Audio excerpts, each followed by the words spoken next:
Assalamualaikum warahmatullahi wabarakatuh dan selamat petang saya ucapkan kepada rakan-rakan JS. Ini adalah video berkenaan dengan penyediaan fail pengajaran panduan bagi kita semua dalam melengkapkan fail pengajaran sebaiknya bagi tujuan perekodan dan juga audit yang akan berlaku di Pusat Pembangunan Kemahiran Insaniah. Seperti yang dapat dilihat di sini, ini adalah checklist yang telah dikeluarkan oleh pihak Sitel USIM berkenaan dengan komponen-komponen yang perlu ada di dalam fail pengajaran. Jadi kalau kita tengok di sini, setiap JS perlu memastikan senarai semak fail pengajaran ini diisi. Bukan kita melengkapkan sahaja folder kita. Ini adalah checklist, di mana checklist ini kita perlu semak. Kita nyatakan ada, tiada dan letak apa-apa catatan yang sepatutnya lah. Dan ini adalah template yang terkini, USIM Sitel Dasar 001 Isu 2 Semakan 1. Jadi jika kita lihat di sini terdapat 17 komponen yang perlu kita pastikan ada di dalam fail pengajaran kita, bermula dari profil pensyarah, surat latihan mengajar, jadual pengajaran, takwim akademik semasa, rangka khusus, jadual pelaksanaan pengajaran dan pembelajaran, rekod kehadiran, nota dan bahan pengajaran dan seterusnya berkaitan dengan penilaian berterusan. Kita ada soalan dan skema jawapan kuis, contoh jawapan skrip jawapan untuk setiap tugasan yang kita berikan kepada pelajar dari CLO 1 hingga CLO 3. Peperiksaan akhir tidak berkaitan dengan PPKI, jadi maknanya soalan skema jawapan ini tak perlu isi, JSU tak perlu isi, ataupun jadual spesifikasi ujian tidak perlu diisi. Contoh skrip jawapan 3 terbaik sederhana rendah ni tak perlu isi, tetapi yang di atas ni perlu diisi. Yang penilaian berterusan ataupun assignment yang kita beri pada pelajar perlu diisi lah. Tapi yang ini tak perlu peperiksaan akhir, sebab kita di PPKI memang tiada peperiksaan akhir. Cumanya bermula dari 14 ni, keputusan akhir pelajar yang telah disahkan ni perlu, laporan pencapaian hasil pembelajaran khusus, CLO attainment perlu, laporan analisa pencapaian khusus course outcome analysis perlu, dan akhir sekali laporan nilai pensyarah. Okay, jadi contoh seperti yang saya isikan di sini, bagi peperiksaan akhir kita letak tiada, sebab ini adalah kolom tiada. So kita maklumkan tiada peperiksaan akhir, buat catatan sedikit. HSU tiada peperiksaan akhir, contoh skrip jawapan tiada peperiksaan akhir. Jadi bila auditor melihat kepada senarai semak ini, auditor tahulah yang kita tiada peperiksaan akhir. Dan akhir sekali setelah kita tanda semua ni, pastikan kita isi disediakan oleh itu nama kita, jawatan kita, tarikh dan juga nanti akan disemak oleh penilai kualiti ataupun itulah sesiapa pihak yang berkenaan di PPKI lah yang ada pada waktu tersebut. Jadi untuk meneruskan lagi berkenaan dengan penerangan fail pengajaran ini, saya ingin merujuk kepada fail pengajaran bagi kursus nasyid kumpulan 2 ni yang kursus yang diajar oleh Cik Uzaimi. Okay, jadi kalau kita tengok di sini, kursus yang diajar oleh Encik Uzaimi ini di bawah teras 1, folder yang kita dapat lihat di sini terdapat 17 komponen juga seperti yang terdapat dalam checklist. Okay. Kita tengok di sini sehingga laporan nilai kan, ada COA, course outcome analysis ni, CLO attainment, keputusan akhir pelajar, semua kita ikut sebiji. Sama macam dekat dalam checklist tadi. Daripada nombor 1 hingga nombor 17. Tengok. Ini 17 kan. Bermula dari nombor 1. Profil pensyarah. Okey, sama juga di sini. Profil pensyarah ataupun jurulatih 9. Kalau di PKI kita panggil sebagai jurulatih 9 dan sehingga laporan nilai. Okey, jadi ini pula adalah fail pengajaran bagi kursus saya. Saya share lah apa yang telah saya isi di dalam fail pengajaran untuk menjadi panduan rakan-rakan semua. Jadi bermula dengan profil pensyarah. Profil pensyarah terdapat satu template yang telah disediakan untuk mengisi profil pensyarah ataupun jurulatih sambilan. Jadi kita sepatutnya mengikut template yang telah disediakan ini bagi menunjukkan keseragaman lah. Jadi kalau di sini kita dapat lihat ni untuk saya Fakulti Sains dan Teknologi lah, tapi PPKI ada template PPKI sendiri. Okay, saya boleh buka Encik Uzaimi punya.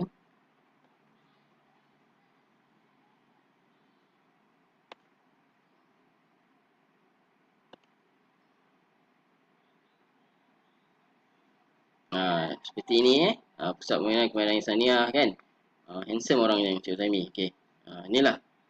Kita letaklah segala maklumat yang diperlukan. Nama, nombor staf, jawatan, khusus apa, semester berapa, nombor telefon dan juga email. Jadi khusus dan juga kod lah kita letak sekali. Jadi seterusnya kita perlu memasukkan surat lantikan penerimaan. Okey, dalam ni kita klik dan ini adalah surat lantikan. Okey. Lantikan, okey. Dan juga lantikan penerimaan adalah di bawah. Maknanya kita ditawarkan dan kita kena menghantar menunjukkan bahawa kita bersetuju menerima. Jadi ini pun perlu muat naik ke dalam folder yang berkenaan. Okey, bagi jadual pengajaran pula, pastikan seeloknya lah kita cuba print screen dari iStaff kita. Jadi kalau kita tengok di bahagian pengajaran tu kan kita boleh melihat jadual kita kan, kelas di mana, waktunya pukul berapa. Jadi kita screenshot ni awal-awal je. Untuk buat benda ni memang kita kena buat semasa semester sedang berjalan. Selalunya masa isi markah tu kalau kita buat tu takut kalau kita buat lambat sangat dia akan hilang dari sistem kan. So jadikan kebiasaan dapat je jadual screenshot dan terus simpan di mana-mana dalam laptop. Jadi macam di PPKI kita sediakan folder dari awal semester, form kisah telah sediakan. Jadi terus screenshot masuk saja dalam folder untuk selamat. Jadi bagi takwim akademik semasa pula, folder nombor 4, selalunya PT setiap teras akan memberikan takwim kepada setiap JS melalui WhatsApp ke. Cumanya kalau kita dah tak berjaya kesan di mana kita simpan, bolehlah minta dari PT semula. Jadi masukkan. Seperti ni kalau kita tengok, kalau kita klik, ianya berbentuk Excel. Dan beginilah bentuknya rupanya. Ini untuk A212 tempoh hari. Seterusnya bagi folder 5 rangka khusus, pastikan kita meletakkan rangka khusus yang terkini. Jadi nak tahu mana yang terkini, selalunya boleh double confirm dengan PT. PT selalunya setiap awal SEM akan memberikan course teaching plan kepada kita kan. Sekarang ni kita dah tak perlu berikan course outline kepada student kerana ianya dokumen terkawal ataupun dipanggil dokumen terkawal lah. Jadi kita tak boleh simply share pada sesiapa. Jadi untuk memasukkan rangka khusus ni ianya available pada PT. PT akan bantulah memberitahu mana course outline yang terkini. Jadi kalau kita tengok contoh course outline berbentuk beginilah. Dia berbeza sikit lah daripada course teaching plan. Jadi kalau kita tengok course outline, dia ada macam ni lah. Ni perancangan mingguan yang dalam course outline kan. Tapi kalau kita ni teaching and learning plan yang ada dalam course outline. Tapi kita ada course teaching plan yang lain jangan terconfuse pula. Yang ni menunjukkan ada tanda tangan, pastikan yang ada nama dan juga bercop lah. Bukan bercop, maksud saya disemak. Disemak oleh penyarah terah dan juga penyarah kualiti. Dan ini adalah kalau kita tengok tab tadi course outline, inilah bentuk course outline dia sebenarnya. Ini yang sebenar-benarnya lah course outline-nya. Detail kan? Macam ni. Jadi kita perlu pastikan kita masukkan yang ni. Okay, ini pula adalah jadual pelaksanaan pembelajaran mingguan. Inilah course teaching plan yang saya sebut tadi, sebab course teaching plan yang menunjukkan pelaksanaan mingguan kan. Dari minggu 1 hingga minggu ke-14. Dan kebiasaannya akan diberikan kepada JS sebelum bermula semester baru. Jadi inilah yang akan menjadi panduan kepada kita dan kita akan panjangkan kepada pelajar-pelajar kita. Kita tak panjangkan rangka khusus, kita panjangkan course teaching plan. Jadi kalau kita tengok di sini, namanya adalah course teaching plan ataupun kalau kita tengok di sini adalah segala maklumat kan. Nama khusus, kod khusus dan seterusnya sehinggalah bawah ni ada CLO 1 hingga CLO 3 apa dia. Dan ada assessment. Seterusnya, ni yang paling penting ni rujukan dan juga paling penting adalah perancangan mingguan. Daripada minggu 1 hinggalah minggu ke-14. Jadi kalau kita tengok di sini, dia ada yang face to face, ada yang online kan. So kalau siapa yang terlibat dengan PTG, jadi kalau terlibat dengan PTG bermaksud akan ada komponen online dan bersemuka. Kalau tak, dia semua pun bersemuka lah. Bagi folder kehadiran pelajar pula, folder 7. Okay, kita tengok di sini. Ini adalah termasuk kehadiran setiap minggu yang kita rekod, termasuk kehadiran keseluruhan pelajar dan juga sebarang MC yang pelajar berikan kepada kita. MC, surat mohon pelepasan, semuanya kita masuk dalam ni. Dan kita tengok apa yang telah Encik Zaimi buat adalah seperti begini. Okey, ini adalah bagi summary lah orang kata, minggu 1 hingga minggu 14. Bagus kita buat macam ni sangat bagus sebab kita memudahkan auditor untuk menyemak kehadiran pelajar. Jadi kalau kita tengok di sini dari minggu 1 hingga minggu 14, tengok Encik Uzaimi siap letak tarikh lagi. Bagus tak bagus kan? Jadi senang untuk auditor tengok. Okay, cantik semua pelajar hadir kan. Pelajar gembira dengan Encik Uzaimi lah ni. Jadi kita dapat tengok ini adalah summary Kalau kita tengok kepada setiap kehadiran setiap bulan kan, macam Encik Uzaimi buat ni kan. Okay, bermula dari March, April, Mei, Jun. Okay, mungkin kita cuba tengok March.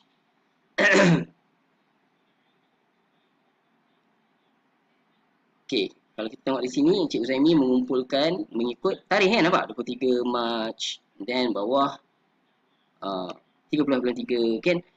Jadi kita nampaklah bahawa rekodnya untuk 14 minggu tu ada.